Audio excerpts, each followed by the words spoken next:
The drone's keen cut through the air, second only to the shrill afterimage of battle still resonating in Marcus's skull. A week since the ceasefire, 7 days spent disemboweling this suppurating wound of a war zone, yet the ghost still shrieked. Barbed tangles of ruined war machines clawed at the bruised, carmine firmament. He nudged aside a fragment of Lyraean armor, its once vibrant surface now a dull mosaic of scorch and plasma residue. A faint thrum persisted within, a whisper of its former potency. His orders? Triage the technology, flag what remained usable. His purpose? A desperate hunt for meaning amid the wreckage. Too many lives, human and Lyraean alike, had been erased in blinding flashes. A spark of silver winked from beneath a caved-in habdome. Weapon raised, he cautiously approached. Peace treaty be damned. The atmosphere remained a cocktail of ozone and lingering terror. He shifted a slab of plasteel, half expecting to uncover another shattered drone or, worse, a corpse. Instead, he saw her, Lyraean. Her scaled hide, normally a vibrant metallic, was a pallid, almost ghostly sheen beneath the grime. Her dark eyes, typically blazing with warrior's intensity, were veiled by agony, but held a core of unyielding sharpness. Her breaths came in short, ragged gasps. He lowered his weapon, recognizing the crest on her ruined armor. Selene Guard, the elite. Wait, she croaked, her voice thin but resolute. Her translator crackled, converting her words into crisp English. Human. He knelt beside her, careful to avoid causing further harm. Hayes, Sergeant Hayes, United Earth Alliance, report. A grimace twisted her features, a shiver racking her frame. Spinal severance, ordnance, lower extremities. She trailed off. The unspoken hung heavy between them. Paralysis. Abandoned, left to die. His directives were unequivocal. UEA personnel and valuable tech took precedence. The Lyraeans were allies, but resources were stretched thinner than ration paste. Besides, she was Selene Guard, renowned for their resilience, their self-reliance. Protocol demanded he radio in, log her position, and move on. Let the automated systems handle the disposal. Sanity dictated such a course. But the haunted depths of her gaze mirrored the emptiness he saw each morning reflected in his shaving kit.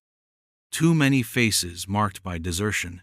How long? He asked, the question a low rumble in his chest. 3. Standard rotations. 3 days. In this toxic soup, without succor, she shouldn't even be clinging to life. His wrist-mounted comp spat out a diagnostic report. The findings confirmed her grim self-assessment. Critical spinal trauma, internal bleeds, life-threatening dehydration. His emergency medkit could buy her a brief reprieve, perhaps delay the inevitable, but it wouldn't restore her. Images flooded his mind. Captain Rostova, atomized by a stray plasma bolt. Ramirez, his closest comrade, reduced to a whimpering child as he bled out under a sky not unlike this one. The Lyraean pilot, who'd traded his life to save his squadron. Damn the rules. I'm getting you out, he declared. Her gaze sharpened. Negative. Your efforts are futile. I am expendable. Resources? He cut her off with a derisive snort. My resources? I specialize in collecting space junk, and I outrank you in this crater, so shut up. Activating his comm, he barked. Hayes to command. Requiring immediate medical extraction. Grid coordinates. He spat out the location, then paused. Priority 1. Critical spinal trauma. Selene Guard operative. He switched off the comm, knowing the odds. Command was drowning in distress calls. More likely they'd dispatch a drone to administer a mercy kill. They will not come, she breathed, her voice raspy. Maybe not, he conceded. But I am. With utmost care, he shifted her onto a makeshift gurney, fashioned from salvaged plasteel and energy webbing. Her silent suffering was palpable, a testament to her iron will. Hefting the stretcher onto his shoulder, he felt the immediate, grinding strain.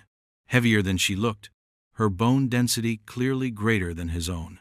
This, Gratuitous, she ground out, each word an agony. Maybe, he countered, beginning to walk.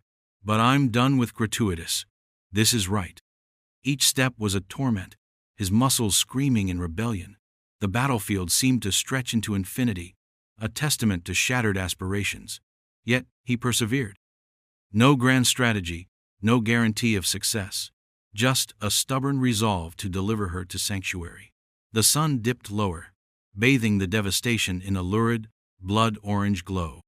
The scavenger drones seemed to taunt him with their buzzing cacophony. He stumbled, narrowly avoiding catastrophe. He needed shelter, and fast. His gaze swept the horizon, snagging on a defunct research station, half submerged in the ashen landscape. A gamble, but the lone prospect.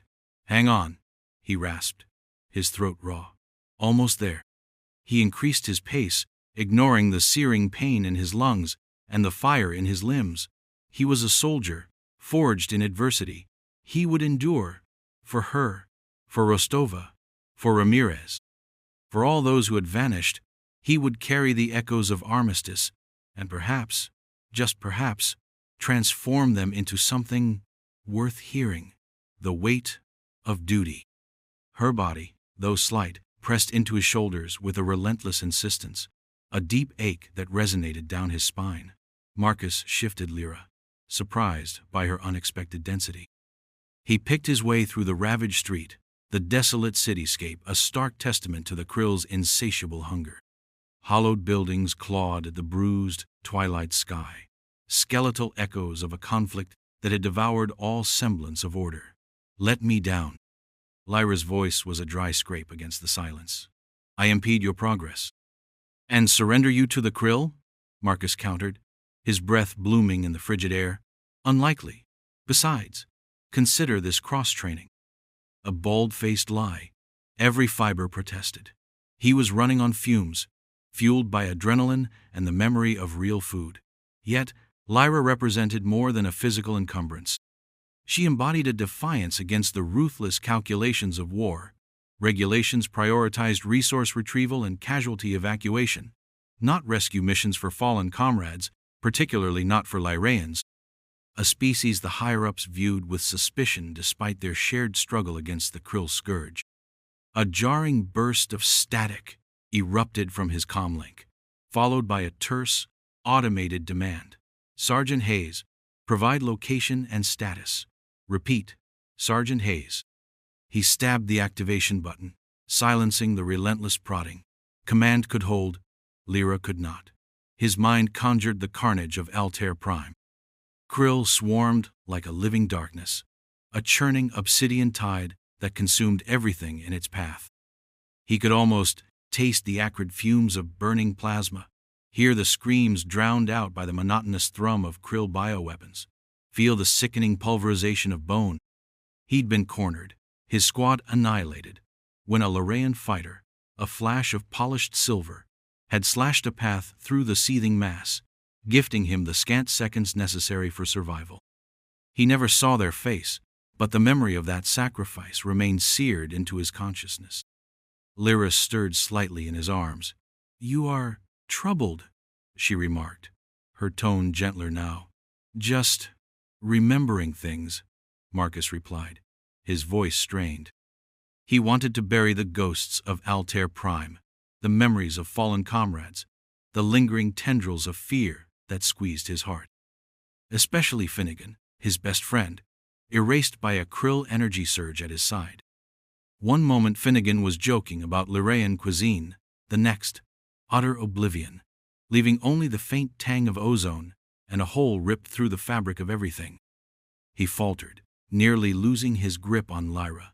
The pain in his leg, a persistent throb he'd tried to ignore, surged with renewed ferocity. He leaned against a crumbling facade, the jagged stone biting into his back. Let me examine it, Lyra insisted, attempting to squirm free. It's nothing, Marcus brushed off, dismissing her concern. Just a scratch. Another falsehood. A memento from a past Krill encounter. The medics had stitched him up, but the damage persisted, a dull ache and a constant reminder of his vulnerability. He closed his eyes, momentarily crushed by the weight of obligation, the weight of Lyra, the weight of the past. Opening them, he fixed his gaze on the path ahead. He had no idea what horrors awaited, but retreat wasn't an option. Not now, not ever. He tightened his hold on Lyra, the texture of her unfamiliar skin offering a strange solace. "We keep moving," he said, pushing himself upright. "The sooner we reach safety, the sooner I can reclaim the use of my trapezius muscles." Lyra remained silent, but he detected a subtle shift against his chest, a silent expression of gratitude he hadn't anticipated. They continued onward, two lonely figures painted against the panorama of devastation, united by circumstance and a shared resistance to despair. The burden of duty was immense, but it was a burden he would shoulder. He had no other choice. Shadows of the krill. The skeletal fingers of burned-out skyscrapers clawed at the bruised twilight sky. Marcus squinted, the acrid smell of pulverized concrete stinging his nostrils. Krill territory. He hoisted Lyra higher on his shoulder, the synthetic fabric of her armor chafing against his neck.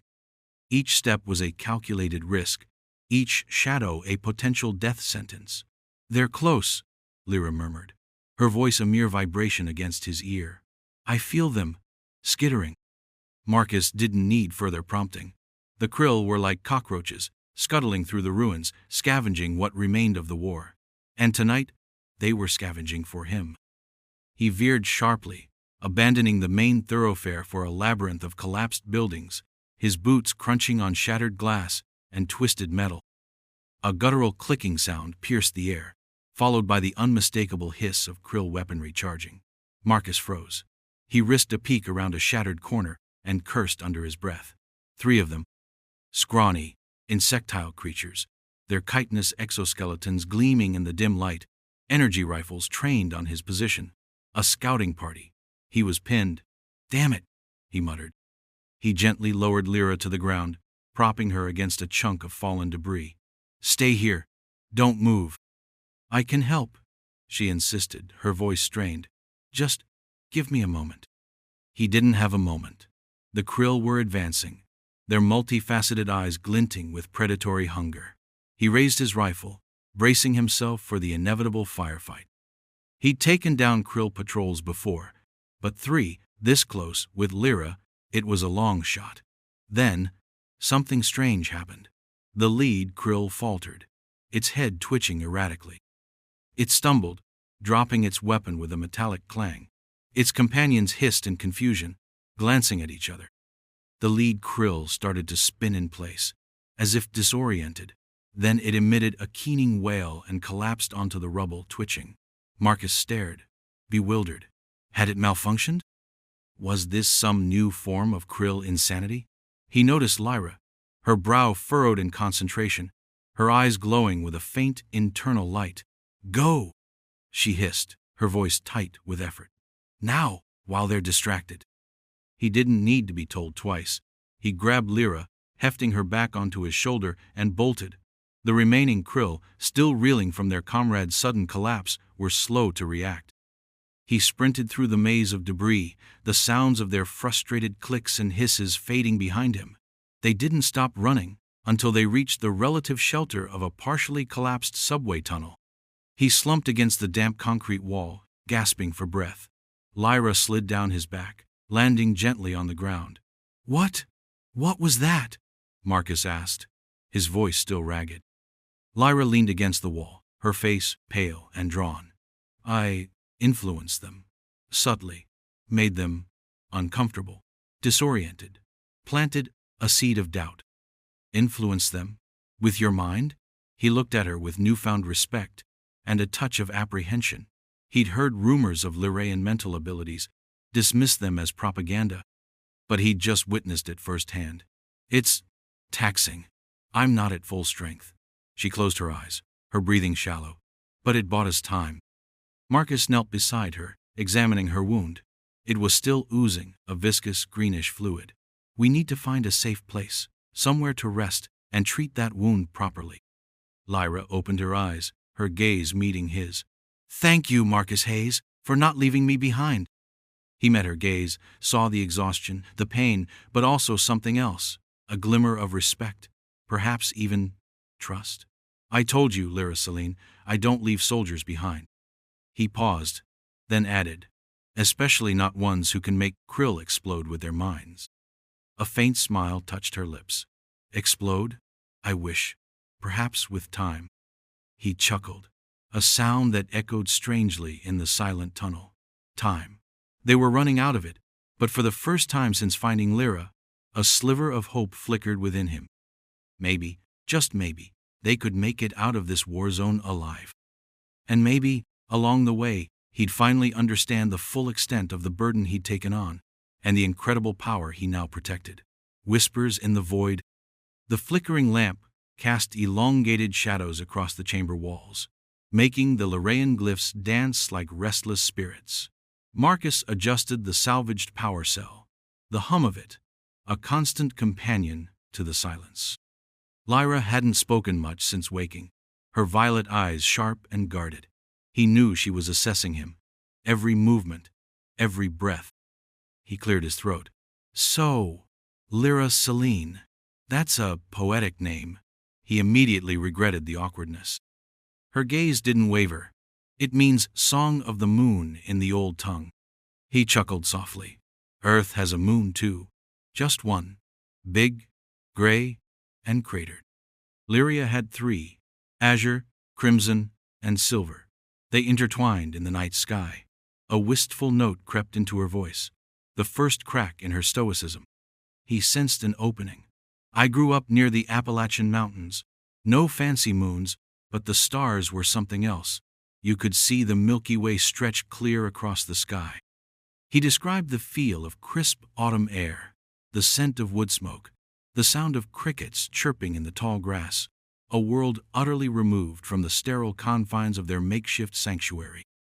Lyra listened intently, her expression softening. We had vast plains on Lyria, where the wind sang through the crystalline grasses. My mother used to tell stories of the sky dancers, beings of pure energy who rode the solar winds. They traded stories for what felt like hours, tales of home, of family, of lives lived before the war consumed everything.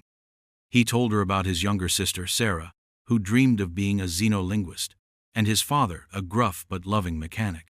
She spoke of her brother, a brilliant engineer, and her mother, a renowned historian. The shared grief, the unspoken understanding of loss, wove a fragile thread between them. Then, a shudder racked Lyra's frame. It wasn't a seizure, but a deep internal tremor. Her face paled, and beads of sweat dotted her brow. Lyra, are you all right?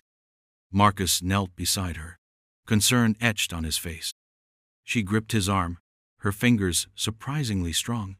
The visions, they come back. The battlefield, the screams. Her voice was a ragged whisper. The Skyfire Protocol. He knew the Skyfire Protocol. It was a scorched earth tactic used by the Lyraeans when a planet was deemed unsalvageable. He gently stroked her hand. It's over. You're safe now. Safe? Her laugh was hollow, devoid of mirth. Nothing is safe. Not anymore. He didn't try to argue. He knew the truth in her words. Instead, he simply held her hand, offering silent comfort. A silence that stretched between them, filled with the weight of shared trauma and the unspoken promise of protection. After a long while, her breathing evened out. She looked at him, her violet eyes filled with a profound sadness, but also something else, a flicker of gratitude. Why? She asked, her voice barely audible. Why did you save me? You could have left me, followed your orders. He hesitated. He couldn't articulate the jumble of emotions that had driven him. Duty, defiance, compassion, they were all intertwined, inseparable. I don't know, he finally admitted. I just couldn't. Lyra studied him, her gaze intense. Humans are paradoxical, capable of unimaginable cruelty, yet also possessing a capacity for kindness. I did not expect to find it here. In you. She paused, a hint of a smile playing on her lips. Thank you, Marcus Hayes, for saving a song that was almost silenced. The healing chamber. Sunbeams, fractured by unseen cracks in the cavern ceiling, illuminated the dust swirling before Marcus's rifle. Lyra, slumped against a toppled column, watched him, her breathing shallow and ragged. The carvings etched into the rock face thrummed with a faint inner radiance, a spectacle perceived only by her. It's here, she rasped, voice fraying at the edges. The old tales spoke true. Marcus lowered his weapon, eyes narrowed. The grotto reeked of antiquity, the air heavy with ozone mingling with the ghost of desiccated flora. The glyphs, a perplexing tapestry of geometric forms, defied any record he'd encountered in the UEA databanks. What is it, Lyra? Sanctuary? Some kind of forgotten shrine? More, a restorative. They called it the Mother's Embrace. A cough racked her frame, leaving a rusty stain on her mouth. My ancestors, they used such places once. Before the sundering, before all that followed. A tremor traced a path down Marcus's spine, a stark contrast to the cave's stifling warmth. He stalked the perimeter, his boots grinding on loose shale. At its heart sat a dais fashioned from a material resembling obsidian, its surface shimmering with a muted luster. It was shaped into a shallow declivity, ideally sized to cradle a human form. Do you think it will? He hesitated, loath to fuel false hopes. Do you believe it can heal you? Lyra's eyelids fluttered shut. A fleeting dance of emotion, anticipation, dread, played across her features. It was forged to mend damaged tissue, to fuse fractured bone, to reclaim what's been lost. Yet what? Marcus urged, dropping to his knee beside her. The lore. It's fragmentary. The operational commands are incomplete. We grasp only whispers of its true potential. Its activation carries unforeseen risks.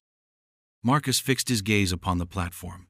For days he'd hauled Lyra across hostile terrain, braving marauders and eluding patrols, all for this whisper of a chance. Standard procedure demanded he abandon her, file a casualty report, and continue the mission. But he was incapable. He refused. Unforeseen risks, he echoed, a sardonic smile twisting his lips. Lyra, my entire career has been one long series of unforeseen risks. What's another?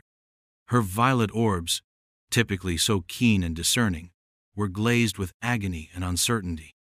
Marcus, this is no jest. It could remold me, alter my very essence in ways I cannot envision. It might even end me. He enfolded her hand in his rough digits wrapping around her cool, clammy fingers. I understand the stakes, but I also know that inaction ensures your demise. This affords us a fighting chance, a mere sliver of hope. Is that not worth something? Lyra looked at him then, genuinely saw him, piercing through the uniform, past the human visage, and recognizing the tenacious, unwavering resolve burning in his eyes. A gradual smile blossomed across her face, a heartfelt smile that resonated from the very core of her being. You are an obstinate man, Marcus Hayes. You have no conception, he responded, tightening his grip. Now instruct me. Lyra guided him through the activation sequence, a series of intricate gestures and vocalizations that felt both archaic and strangely familiar. He echoed the alien cadences, his voice resonating in the chamber, sensing a bizarre kinship with this vanished civilization. At last, he reached the primary interface, a constellation of opalescent crystals embedded within the wall. Lyra directed him to place his palm upon the largest crystal and focus his will. Visualize healing, she whispered, her voice frail but resolute. Visualize restoration. Visualize life. Marcus pressed his palm against the cold crystal. He shut his eyes and concentrated, banishing the specters of conflict, the cries of the dying, the faces of the fallen. He conjured Lyra, her fortitude, her intellect, her indomitable spirit. He visualized her walking once more, laughing again, thriving again. A low thrum filled the grotto, escalating until it vibrated through the bedrock itself. The glyphs blazed with verdant light, drenching the space in an unearthly luminescence. The platform rippled, the obsidian surface shimmering like disturbed water. It's working, Lyra gasped. eyes widening. "Quickly, help me onto the dais." Surging with adrenaline, Marcus scooped her up, cradling her in his arms. He bore her towards the platform and gently lowered her. As her frame sank into the declivity, a lance of pure, incandescent light erupted from the crystal above, enveloping her entirely.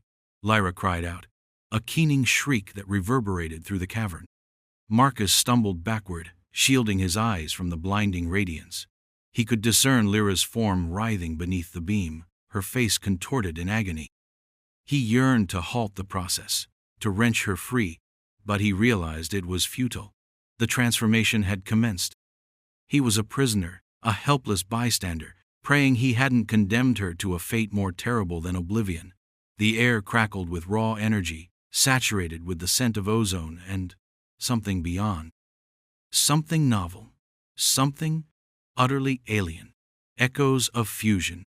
The chamber vibrated, a deep resonance against Marcus's sternum, a far cry from its earlier, fitful sputtering.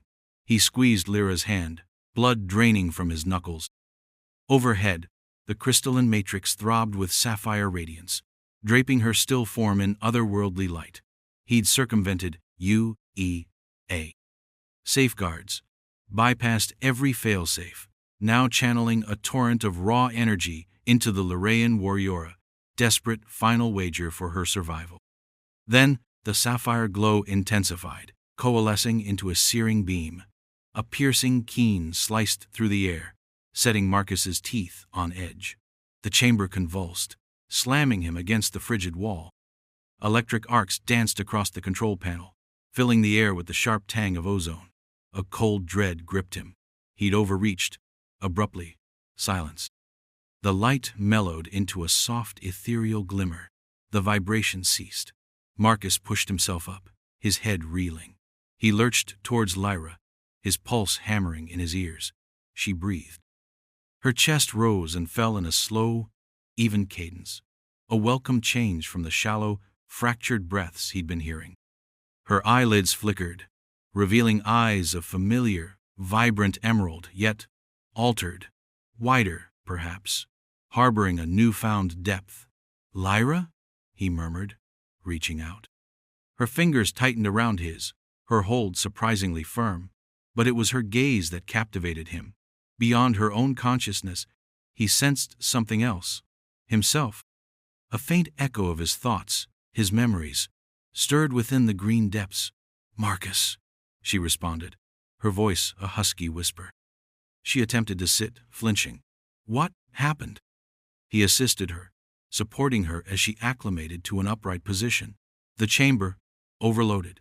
I don't know what went wrong. Are you injured?" She shook her head, brushing a hand across her brow. "No, I feel reborn, invigorated.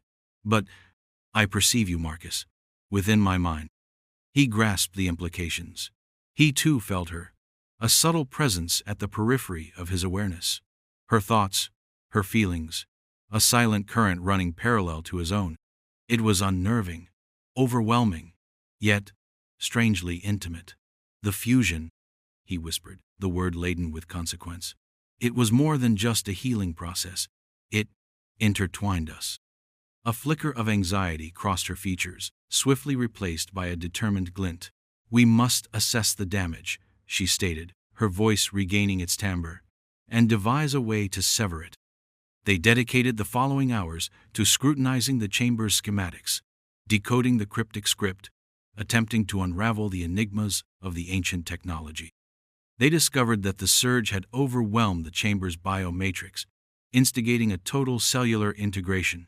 Their DNA was now interwoven, irrevocably linked. The magnitude of their predicament descended upon them when the chamber's diagnostics, finally calibrated, displayed a solitary, stark term, gravid. Lyra stared at the display, her complexion ashen. "Pregnant?" she uttered, the word almost inaudible. Marcus felt a surge of nausea churn within him. Unthinkable. A human and a Lyraean. It defied every tenet of biology. Yet the data was irrefutable. The fusion had somehow transcended the biological barriers, yielding a viable zygote, a hybrid offspring developing within Lyra. He gazed at her, perceiving the shock, the trepidation, and something else, a glimmer of awe. A child. Their child. An impossible child, born of conflict, desperation, and a malfunctioning healing chamber. "What do we do?" he rasped, his voice strained. Lyra met his stare, her eyes reflecting a complex tapestry of emotions. "We safeguard it," she declared, her voice resolute. "We safeguard it with everything we possess." The ramifications were staggering. A hybrid offspring, undeniable proof of their unprecedented union, would be a symbol, a weapon, a prize. The UEA would seek to scrutinize it, dissect it, weaponize it. The Lyraean High Council would likely deem it an abomination, a blot on their pureblood lineage. But as he observed Lyra, the unwavering resolve blazing in her eyes, he knew they would never allow anyone to claim their child. They would confront the war, the prejudice, the scientific scrutiny, together. They were bound now not merely by interwoven DNA and a mental link, but by something deeper, something more profound. They were a family, forged in the fires of war, united by an improbable love, and now, by the miracle of a child. The echoes of that fusion resonated within them, hinting at a future neither could have ever foreseen. The price of hope. The holographic briefing room solidified around General Thorne, its cobalt glow highlighting the stark lines of his shaved head. The message struck him with brutal force. A sergeant, human. A Lyraean, alive.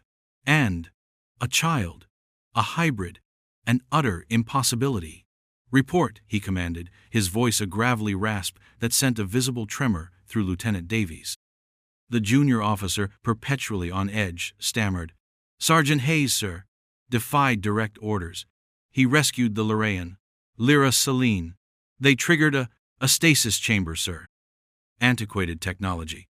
It altered their genetic structure. Davies gulped, his Adam's apple bobbing. "Scans confirm a child. A human, Lyraean hybrid. Preliminary assessments indicate significant potential, sir. Telekinetic abilities off the charts." Thorne's jaw muscles bunched. Significant potential. A tool, then, waiting to be wielded. A prize they couldn't allow to fall into enemy hands, specifically the Lyraeans. He'd always regarded their alliance as a precarious arrangement, a ceasefire born of necessity. This revelation shifted the balance. Acquire them. Immediately. Sergeant Hayes and the Lyraean are to be brought in alive. The child is critical. Do you comprehend? Davies' face visibly relaxed. "Yes, sir. Understood. A retrieval team will deploy at once." Thorne dismissed him with an abrupt gesture. The lieutenant's form dissolved, and Thorne tapped out a priority sequence on the console, his fingers a blur. He needed Admiral Chen, and he needed her now. This transcended protocol. It was about humanity's future. Across vast gulfs of space, in the frigid core of a krill dreadnought, Overseer Zorgon received the same intelligence, relayed in grating, synthesized tones. The news wasn't met with shock, but with a keen, predatory gleam in his multifaceted eyes. "A hybrid," he croaked, his voice a dry rustle due to the cybernetic augmentations woven into his throat. "An amalgamation of pliable flesh and brittle bone from these inconsequential species. Intriguing, profoundly inefficient, yet potential for adaptation." He stalked the length of his command deck, his chitinous limbs clicking a rhythmic counterpoint against the plasteel floor. For eons, the Krill had waged war against the Lyraeans, their territorial ambitions thwarted only by the Lyraeans' superior technology and dogged resistance.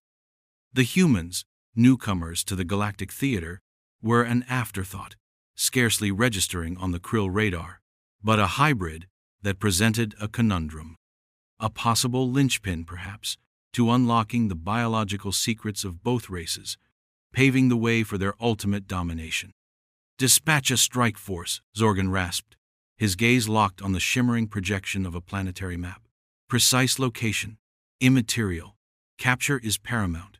Bring them before me, living. I wish to analyze this anomaly firsthand." And if resistance is encountered, eradicate it. Expediency above all. Back on the ravaged planet, sheltered within the shattered ribs of a downed transport, Marcus felt a sudden crawl of unease at the base of his skull. He couldn't shake the feeling of being observed. Lyra, cradling their sleeping infant, detected his disquiet. "What is it?" she murmured, her voice soft with concern. The profound connection they now shared, a consequence of the stasis chamber, allowed her to sense his anxieties, even if their source remained obscure. Marcus raked a hand through his dust-caked hair. "I don't know. Just a sense, like we're being hunted." He double-checked the power cell on his salvaged pulse rifle. It was archaic, temperamental, but their only defense. Lyra's eyes narrowed, the golden flecks within them gleaming. "The broadcast, the message you sent to your commanders, do you believe they perceive us as a danger?" He hesitated, his gut twisting. He knew Thorn, his drive, his lack of scruples. It's possible. They might view the child as a resource, a weapon to be deployed. A low growl vibrated in Lyra's chest. "My child is no weapon." She clutched the small form tighter. A violent shudder ripped through the transport, sending a cascade of loose fragments tumbling around them. The piercing screech of stressed metal echoed through the ruined vessel. "Krill," Marcus uttered, his voice a harsh whisper. "They're here too." He seized Lyra's hand, yanking her towards the rear of the ship, towards a concealed access panel he'd stumbled upon earlier. "We have to move now. We're targets, Lyra. For everyone." Hope, it seemed, exacted a terrible toll. A price they were now compelled to pay. Child of two worlds. The krill descended like a plague of armored insects, engulfing the skeletal remains of long-dead war machines.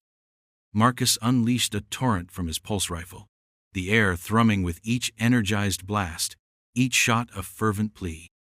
Lyra, face gleaming with perspiration and agony, leaned against a fractured wall for support, her energy pistol spitting emerald bolts, her pace flagged, the late-stage pregnancy a heavy anchor. He cursed, a guttural sound.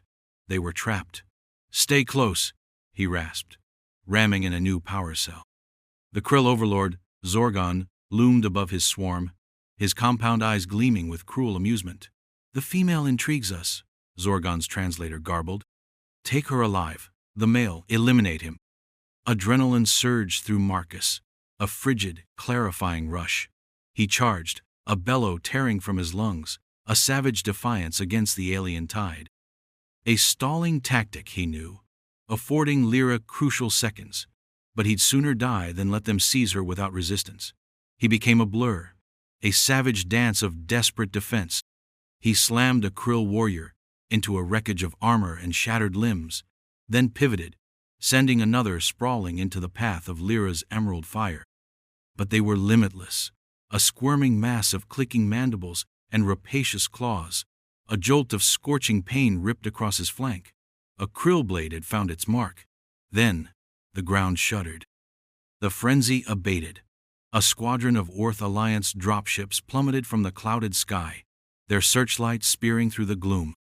A wave of relief threatened to drown Marcus, only to be supplanted by ice-cold dread. The lead dropship's comm system blared. "Marcus Hayes, Lyra Celine, surrender yourselves. This is General Thorn. Compliance is mandatory." Thorn. Marcus spat a curse into the ashen soil.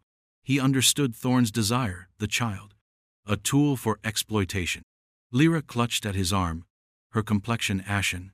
"They won't let us survive this, Marcus. They'll dissect our child." He met her gaze, his resolve solidifying. "Then we deny them the option." He tugged her deeper into the ruins, towards a forgotten maintenance shaft unearthed during a previous engagement. The confrontation was short, brutal. Thorn's soldiers advanced, weapons trained. Marcus and Lyra responded with a fusillade, forcing them into cover. He was acutely aware of their diminishing options. They were outgunned, outnumbered. As they backtracked deeper into the labyrinthine tunnels, Lyra cried out, clutching her belly. "Marcus! It's starting!" A string of curses escaped him. Here, now, he discovered a relatively open space, a small recess sheltered by fallen masonry. He aided Lyra as she reclined, his hands unsteady. The clamor of conflict echoed around them, a cacophony of annihilation and despair. In the alcove, a different struggle was commencing. Lyra's visage twisted in agony, her body convulsing. Marcus gripped her hand, whispering encouragement, his voice laced with terror and iron will. Without warning, the tunnel entrance detonated in an explosion of sparks and pulverized rock. Krill warriors flooded in, their weapons leveled at Lyra.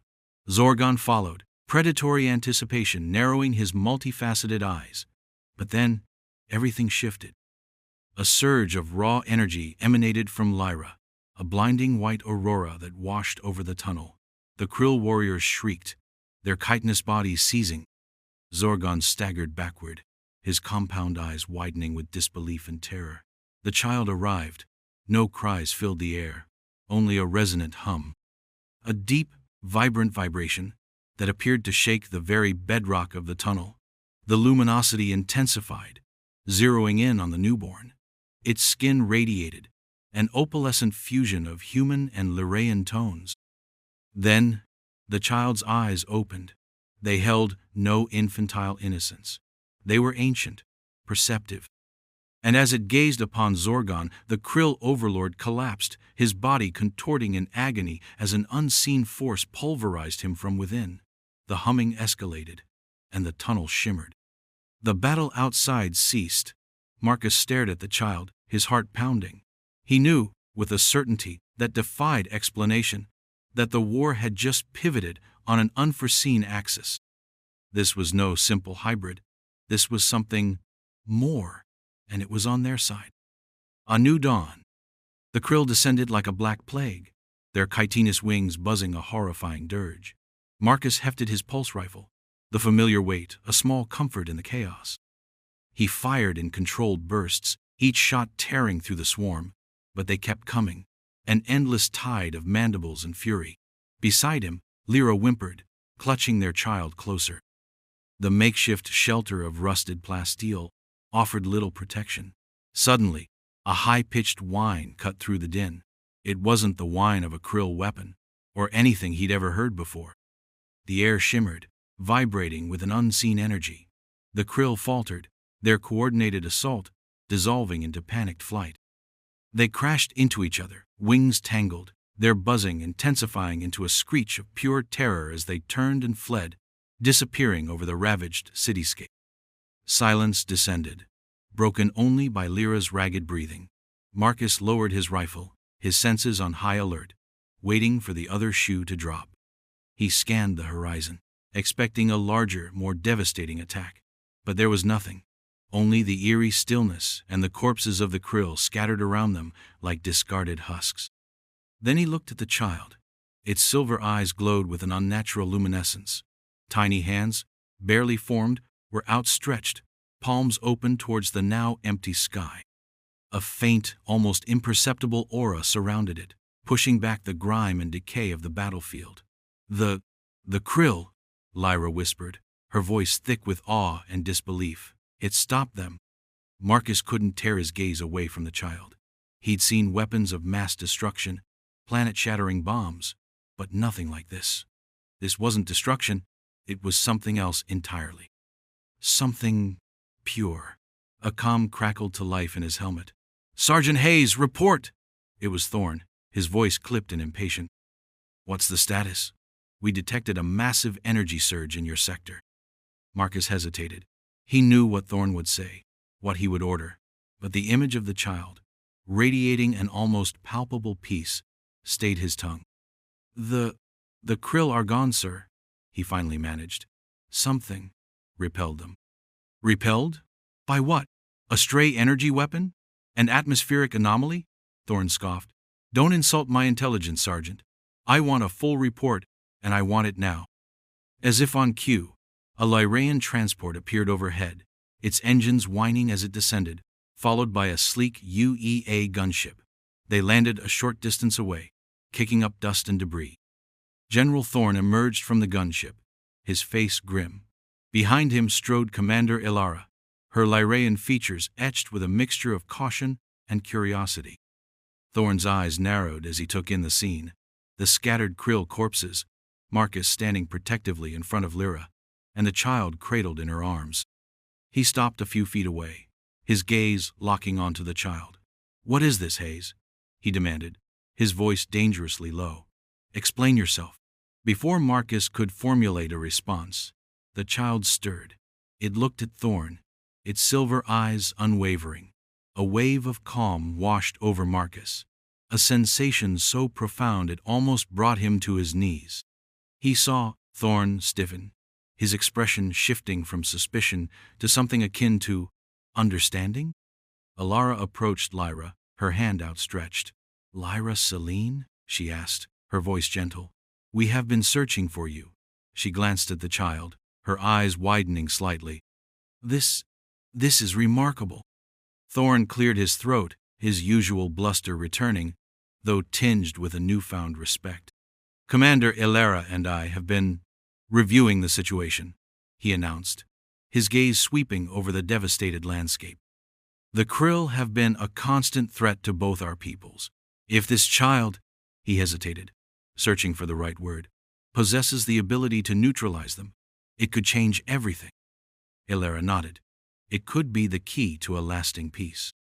The air crackled with a tentative hope, a fragile seed planted in the barren soil of war. For the first time in decades, the leaders of the UEA and the Lyraean Confederacy stood side by side, not as wary allies, but as partners facing a shared future. As the first rays of the true dawn broke through the clouds, painting the sky in hues of gold and rose, Marcus looked at Lyra and the child. The silver in the child's eyes seemed to reflect the sunrise, full of promise. The war was far from over, but something had shifted. The child had shown them a path, a glimmer of hope in the darkness. He wrapped his arm around Lyra, pulling her close. The road ahead would be long and arduous, but they would face it together, united by love and guided by the light of a new dawn.